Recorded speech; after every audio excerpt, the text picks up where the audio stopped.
జనసేన అధినేత Pawan Kalyan health on అజ్ mobile app ను ప్రారంభించారు. ఈ మేరకు హైదరాబాద్ లో ఏర్పాటు చేసిన కార్యక్రమంలో ఆయన పాల్గొని మాట్లాడారు. ఇంటి వద్దే ఫిజియోథెరపీ, నర్సింగ్ సేవలు, ట్రీట్మెంట్ తరువాత చేసే వైద్య సేవలు చేయనుంది హెల్త్ ఆన్ అజ్ సంస్థ. ఈ సందర్భంగా పవన్ కళ్యాణ్ మాట్లాడుతూ అందరూ బాగుండాలి అని కోరుకునేవాడినని అన్నారు. అందరికీ ఆరోగ్యం అందుబాటులో ఉండాలని కోరుకునేవాడినని తెలిపారు. హెల్త్ ఆన్ అజ్ యాప్ వెనుక ఎంతో కృషి ఉందని, ఇలాంటివి ఉద్యోగ అవకాశాలు కల్పిస్తాయని, వైద్య నిపుణులంతా కలిసి ఈ యాప్ ని ముందుకు తీసుకెళ్లాలని పవన్ కళ్యాణ్ చెప్పారు. ఎలాంటి ముందస్తు అనుమతి లేకుండా అనధికారికంగా విద్యుత్తు సరఫరాను నిలిపివేస్తే కఠిన చర్యలు ఉంటాయని ముఖ్యమంత్రి రేవంత్ రెడ్డి హెచ్చరించినప్పటికీ వినకుండా విద్యుత్తును నిలిపివేసిన 3 ఉద్యోగులు సస్పెండ్ అయ్యారు. హైదరాబాద్ నగరంలోని కొండాపూర్ డివిజన్లో అల్లాపూర్ సెక్షన్ పరిధిలోని అయ్యప్ప సొసైటీ ఉపకేంద్రంలో విధులు నిర్వహిస్తున్న linemen Narasimha, junior line మెన్లు దస్రు, విజయ్ ను అధికారులు సస్పెండ్ చేశారు.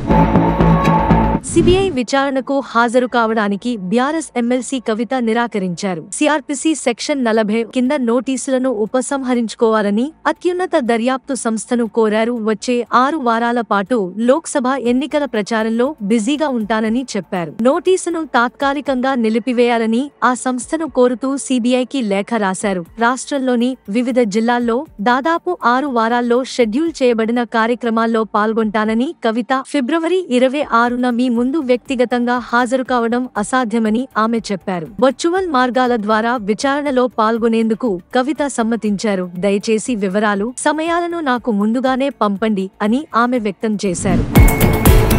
తెలంగాణలోని మహిళలకు deputy CM Bhatti Vikramarka good news చెప్పారు. త్వరలో మహిళల కోసం వడ్డీ లేని రుణాలు అందిస్తామని ఆయన మీడియాతో చెప్పుకొచ్చారు. గత బీఆర్ఎస్ ప్రభుత్వం 10 సంవత్సరాలుగా ఈ పథకాన్ని పట్టించుకోలేదన్నారు. స్వయం సహాయక బృందాలకు 0 వడ్డీతో రుణాలు అందించే ఈ ప్రభుత్వ స్కీమ్ను అతి త్వరలో తిరిగి ప్రారంభిస్తామని ఆయన చెప్పుకొచ్చారు.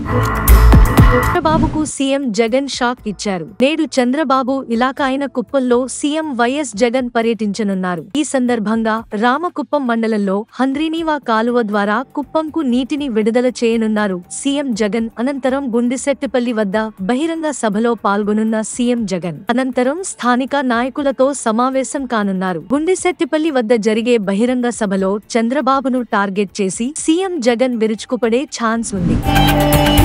టీడీపీ జనసేన మధ్య కొలిక్కి వచ్చిన 99 స్థానాలను శనివారం ఉండవల్లిలోని చంద్రబాబు నివాసంలో అభ్యర్థులను ప్రకటించారు. పొత్తులో భాగంగా జనసేన 24 అసెంబ్లీ, 3 పార్లమెంట్ స్థానాల్లో పోటీ చేయనున్నట్లు వారు ప్రకటించారు. అయితే జనసేనకు వచ్చిన 3 పార్లమెంట్ స్థానాలపై ఇప్పుడు చర్చ మొదలైంది. ఏ స్థానాలు జనసేనకు కేటాయించారు, ఆ స్థానాల నుంచి ఎవరు పోటీ చేస్తారనే ప్రశ్నలు తలెత్తుతున్నాయి. జనసేన చీఫ్ పవన్ కళ్యాణ్ సోదరుడు నాగబాబు అనకాపల్లి నుంచి, వల్లభనేని బాలశౌరి మచిలీపట్నం నుంచి, సానా సతీష్ కాకినాడ లోక్ సభ స్థానాల నుంచి పోటీ చేయడం ఖాయం అయినట్లు సోషల్ మీడియాలో ఈ 3 పేర్లు వైరల్ గా మారాయి.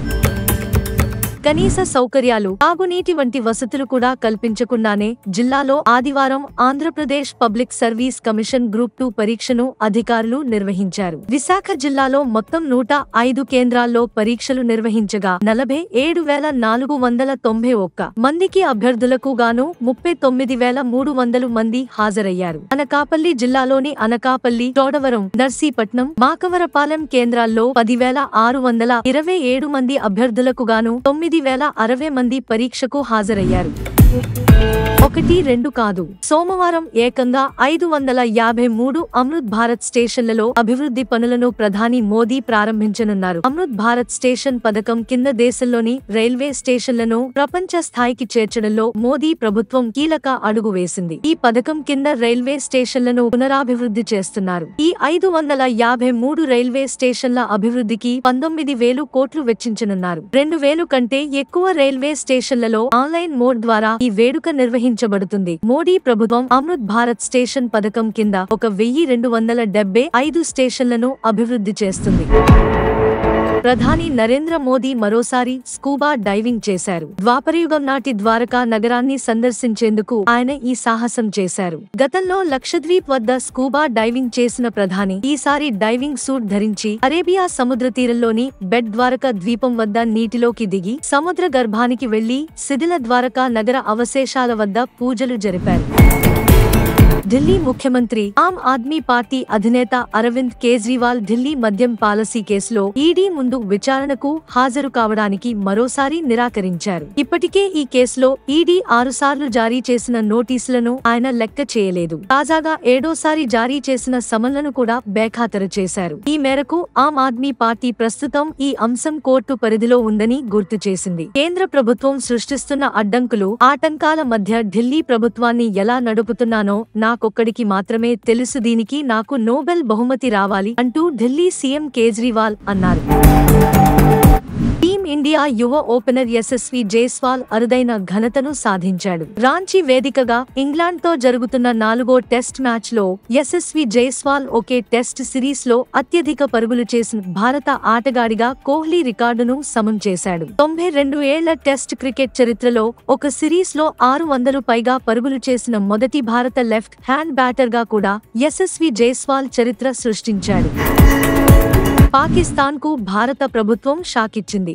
పాకిస్తాన్ దేశాలకు మధ్యన సింధు నది ఉపనదులు ఉన్నాయి. అయితే ఇప్పుడు ఆ నదుల నీటిని సమర్థవంతంగా వాడుకునేందుకు భారత్ సిద్ధమైంది. పంజాబ్, జమ్మూ కాశ్మీర్ సరిహద్దుల్లో షాపూర్ కంది బ్యారేజ్ నిర్మాణం చివరి దశకు చేరుకుంది. దీంతో భారత్ నుంచి పాకిస్తాన్ కు వెళ్తున్న రావి నది నీటి ప్రవాహాన్ని కేంద్ర ప్రభుత్వం నిలిపివేసింది. భారత్ నుంచి పాకిస్తాన్ కు 1150 క్యూసెక్కుల రావి నీటిని జమ్మూ కాశ్మీర్ కు తరలించాలని కేంద్రం భావిస్తోంది. అందులో భాగంగానే పాక్కు వెళ్లే రావి నది నీటిని భారత్ మళ్లించనుంది. ఇండోనేషియాను భూకంపం కుదిపేసింది. ప్రధాన ద్వీపమైన జావాతో పాటు రాజధాని జకర్తాలో ఆదివారం రాత్రి బలమైన భూ ప్రకంపనలు చోటు చేసుకున్నాయి. భూకంపం తీవ్రత రిక్టరు స్కేలుపై 5.6గా నమోదైనట్లు అమెరికా జియోలాజికల్ సర్వే తెలిపింది. గచ్చిబౌలిలోని రాడిసన్ హోటల్లో పోలీసులు మాదక ద్రవ్యాలను పట్టుకున్నారు. ఒక రాజకీయ నేత కుమారుడితో పాటు 2ని అదుపులోకి తీసుకున్నారు. పెద్ద మొత్తంలో డ్రగ్స్ స్వాధీనం చేసుకున్నారు. అర్ధరాత్రి విందు కార్యక్రమంలో కొకైన్ స్వీకరించినట్టు అనుమానం. కొకైన్ తీసుకుంటూ పట్టుబడిన వారిలో ఒక రాజకీయ నేత కుమారుడు ఉన్నట్లు సమాచారం.